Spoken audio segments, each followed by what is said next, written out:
അപ്പോസ്തലനായിരിക്കുന്ന പൗലോസ് തിമോഥെയോസിന് എഴുതിയ 2-ാം ലേഖനം അതിൻ്റെ 3-ാം അധ്യായം 12-ാം വാക്യത്തിൽ പറയുന്നു, ക്രിസ്തുയേശുവിൽ ഭക്തിയോടെ ജീവിപ്പാൻ ആഗ്രഹിക്കുന്നവർക്കെല്ലാം ഉപദ്രവങ്ങൾ ഉണ്ടാകും. ഹല്ലേലൂയ. നമ്മുടെ ചിന്തകൾക്കൊക്കെ വിപരീതമായിരിക്കുന്ന ഒരു വചനം എഴുതിയിരിക്കുന്നു. നാം എല്ലാവരും വിചാരിക്കുന്നത് എന്താണ്? ഭക്തിയോടെ ജീവിച്ചു കഴിഞ്ഞാൽ, നേരോടെ നടന്നു കഴിഞ്ഞാൽ നമ്മെ എല്ലാവരും ബഹുമാനിക്കും, മാനിക്കും, നമ്മെ ഉയർത്തും, അങ്ങനെയൊക്കെ വിചാരിക്കും. പക്ഷേ ഈ ലോകത്തിനൊരിക്കലും ക്രിസ്തുയേശുവിലുള്ള നടപ്പിനെ അംഗീകരിക്കുവാൻ കഴിയുകയില്ല. നാം ക്രിസ്തുവിലായി കഴിഞ്ഞാൽ, ഒരുവൻ ക്രിസ്തുവിലായി കഴിഞ്ഞാൽ അവൻ പുതിയ സൃഷ്ടിയായി മാറുകയാണ്, ഇല്ലേ? കള്ളം പറയുന്ന സ്വഭാവം മാറുന്നു, ദേഷ്യപ്പെടുന്ന സ്വഭാവം മാറുന്നു, നമുക്ക് ക്ഷമിക്കുവാൻ കഴിയുന്നു, നമുക്ക് മറ്റുള്ളവരെ സ്നേഹിക്കുവാൻ കഴിയുന്നു, വേണ്ടാത്ത കാര്യങ്ങളൊന്നും മറ്റുള്ളവർ പറയാതിരിക്കുവാനൊക്കെ നാം ശ്രമിക്കും. പലപ്പോഴും കഴിഞ്ഞില്ലെങ്കിൽ നാം ശ്രമിച്ചുകൊണ്ടിരിക്കുകയാണ്. ഓരോ ദിവസവും നമ്മുടെ ജീവിതത്തിൽ വ്യത്യാസം വന്നുകൊണ്ടിരിക്കുകയാണ്. നാം ദൈവത്തെ സ്നേഹിക്കുന്നത് പോലെ മനുഷ്യരെ സ്നേഹിക്കുവാനും താഴ്മയുള്ളവരായി നടക്കുവാനും ഒക്കെ തുടങ്ങുമ്പോൾ ഇവിടെ പറയുന്നു, ക്രിസ്തുയേശുവിൽ ഭക്തിയോടെ ജീവിക്കുവാൻ ആഗ്രഹിക്കുന്നവർക്ക് ഉപദ്രവമുണ്ടാകും. തുടർന്നുള്ള വാക്യത്തിൽ മായാവികളും ദുഷ്ട മനുഷ്യരും എല്ലാം നമ്മെ ഉപദ്രവിക്കുവാൻ സാധ്യതയുണ്ട്. ഹല്ലേലൂയ. കാരണം ഈ ലോകം ദുഷ്ടന്റെ അധീനതയിൽ കിടക്കുന്നു. ദുഷ്ടനായിരിക്കുന്നവന് കള്ളം ചെയ്യണം, ദുഷ്ടതകൾ പ്രവർത്തിക്കണം, ഒരു മനസാക്ഷി കുത്തുമില്ല.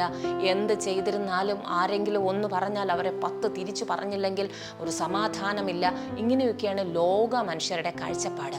നാമും ഒരു സമയത്ത് ക്രിസ്തുവിനെ അറിയാതിരുന്നപ്പോൾ, ലോക മനുഷ്യരായിരുന്നപ്പോൾ നമുക്കും അതുപോലെയായിരുന്നു. നമ്മുടെ മനസാക്ഷിയിൽ ഒരു കുറ്റബോധമില്ലാത്ത അവസ്ഥയിൽ എന്ത് ചെയ്താലും നമുക്കൊന്നും തോന്നില്ലായിരുന്നു.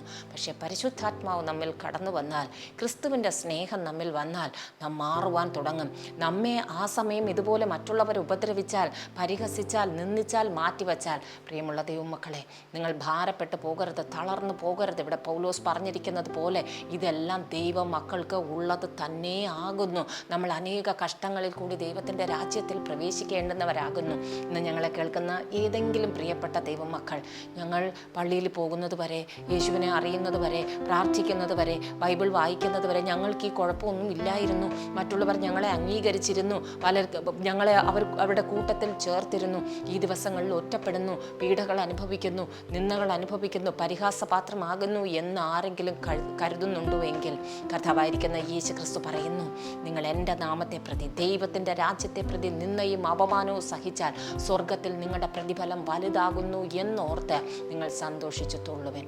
അതുകൊണ്ട് ദൈവത്തിൽ ഭക്തിയോടെ ജീവിക്കുവാൻ ആഗ്രഹിക്കുന്നവർക്ക് ഈ ലോകത്തിലുണ്ടാകുന്ന ഉപദ്രവങ്ങൾ എല്ലാം, അതെല്ലാം ഈ ലോകത്തിൽ അവസാനിക്കും. ദൈവം നിങ്ങളെ മാനിക്കുകയും ചെയ്യും.